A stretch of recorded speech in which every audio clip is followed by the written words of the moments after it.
Chandru actually ಏನೇ ಮಾಡಿದ್ರು ಒಂದು ಸ್ವಲ್ಪ ಸ್ಟೈಲಾಗಿ ಮಾಡ್ತಾರೆ, ಆಡಂಬರ ಜಾಸ್ತಿ, ಸ್ವಲ್ಪ ಜಾಸ್ತಿ ಎಕ್ಸ್ಪೆಕ್ಟ್ ಮಾಡ್ತಾರೆ. ನಾವು ಮಾತಾಡ್ಬೇಕಾದ್ರೆ ಅವ್ರ ಬಗ್ಗೆ ಮಾತಾಡಲಿ ಅಂತ ಎಕ್ಸ್ಪೆಕ್ಟ್ ಮಾಡ್ತಾರೆ. ಬಟ್ ಅವ್ರು ಎಕ್ಸ್ಪೆಕ್ಟ್ ಮಾಡ್ತಾರೆ ಅಂತ ಮಾತಾಡೋದಲ್ಲ, ಬಟ್ ನಾನು ಇಷ್ಟಪಟ್ಟು ಮಾತಾಡ್ತೀನಿ ಅವ್ರ ಬಗ್ಗೆ. ಯಾಕಂದರೆ ತುಂಬ ಇಂಟ್ರೆಸ್ಟ್ ಒಂದು ಸಿನಿಮಾ ಬಗ್ಗೆ ಆಗಲಿ.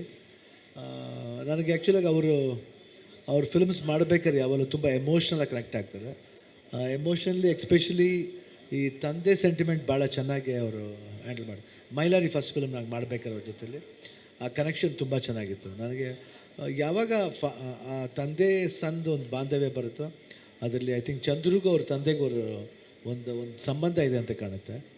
ಯಾಕಂದರೆ ಇದುವರೆಗೆ ನೋಡಿದ್ರೆ ಮಗ ಒಬ್ಬನೇ ತಂದೆ ಹೆಸರನ್ನ ಕೊನೆವರೆಗೂ ತಗೊಂಡೋಗೋನು ಜೊತೆಯಲ್ಲಿ. ಯಾಕಂದರೆ ಶಿವರಾಜ್ ಕುಮಾರ್ ಇಲ್ಲ ಚಂದ್ರು ಅವ್ರ ಫಾದರ್ ಹೆಸರಾಗಲಿ ಪಕ್ಕದಲ್ಲಿ ಬರೋದು, ಕೊನೆವರೆಗೂ ಅವ್ನು ಸಾಯೋವರೆಗೂ ಆ ಹೆಸರು ಬರ್ತಾನೆ ಇರುತ್ತೆ ನನ್ನ ಜೊತೆಲಿ.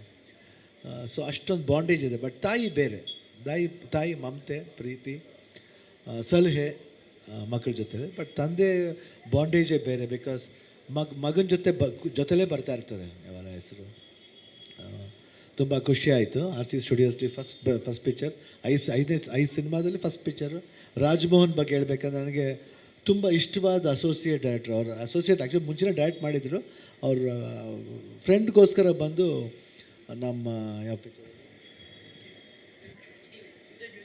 ವಿಜಯ್ ಮಿಲ್ಟನ್ದು ನಮ್ಮದು ಒಂದು ಫಿಲ್ಮ ಮಾಡಿದರು, ಬೈರಾಗಿ ಅಂತ. ಆ ಸಿನಿಮಾದಲ್ಲಿ ಮಾಡಿದ್ರು. ನಾನು ಅವ್ರ ಹೇಳಿದೆ ಈ ಥರದಲ್ಲಿ ಒಳ್ಳೆ ನನಗೊಂದು ಸಬ್ಜೆಕ್ಟು ಹೇಳಿದ್ರು ಆತ. ತುಂಬ ನಾಲೆಡ್ಜ್ ಇದೆ ಅವ್ರಿಗೆ, ತುಂಬ ನಾಲೆಡ್ಜ್ ಇದೆ. ಈ ಫಾದರ್ ಟೈಟಲ್ ಕೇಳಿದ ತಕ್ಷಣ ನನ್ನ ಕಂಡು ಏನೋ ವಿಷಯ ಇರಬೇಕು. ಬಟ್ ತುಂಬ ಒಳ್ಳೆ ಟೆಕ್ನಿಷಿಯನ್. ಇವಾಗ ಹೇಳ್ತೀನಿ ನಾನು, this boy is going to be a very good director. ತುಂಬ ಒಳ್ಳೆ ಡೈರೆಕ್ಟರ್ ಆಗ್ತಾರೆ ಅವರು. ನನಗೆ ತುಂಬ ನಂಬಿಕೆ ಇದೆ ಅವ್ರ ಮೇಲೆ. ಆ್ಯಂಡ್ ಡಾರ್ಲಿಂಗ್ ಕೃಷ್ಣನ್ ಅಷ್ಟೇ, ವರ್ಕ್ಡ್ ವೆರಿ ಹಾರ್ಡ್. ಅವ್ರ ಕರಿಯರ್ಲಿಂದ ಸ್ಟಾರ್ಟಿಂಗಿಂದ ನೋಡ್ಕೊಂಬಂದಿದ್ದೀನಿ, ಸ್ಟ್ರಗ್ಲಿಂಗ್ ಪೀರಿಯಡಿಂದ ಕೃಷ್ಣ ನೋಡ್ಕೊಂಬಂದಿದ್ದೀನಿ. ಈ work so hard, today is made this way. And ಕ್ರಿಕೆಟ್ಲು ಸರಿ, ಅಲ್ಲೂ ಕಿಂಗು. ಇವಾಗ ನಾವು ಈವನ್ ಇನ್ ದ ಸಿನಿಮಾ ಲ್ಯಾಂಡ್ಲು ಅಷ್ಟೇ ತುಂಬ ಚೆನ್ನಾಗಿ ಮಾಡ್ತಾಯಿದ್ದಾರೆ. ಆಮೇಲೆ ಅವ್ರ ವೈಫು ಬಂದಿದ್ದಾರೆ, ಮೆಲನಾ ಅವರು. ಐ ಥಿಂಕ್ ಅವ್ರಿಗೂ ಆಲ್ ದ ಬೆಸ್ಟ್. ಆ್ಯಂಡ್ ಅಮೃತ ಅವ್ರಿಗೂ ಅಷ್ಟೇ ಆಲ್ ದ ಬೆಸ್ಟ್ ಅವ್ರದ್ದು ಬಡವ ರಾಸ್ಕಲ್ ಸಿನಿಮಾನ ಹೋಗಿದೆ, ತುಂಬ ಚೆನ್ನಾಗಿ ಮಾಡಿದ್ದಾರೆ. And all the best for them.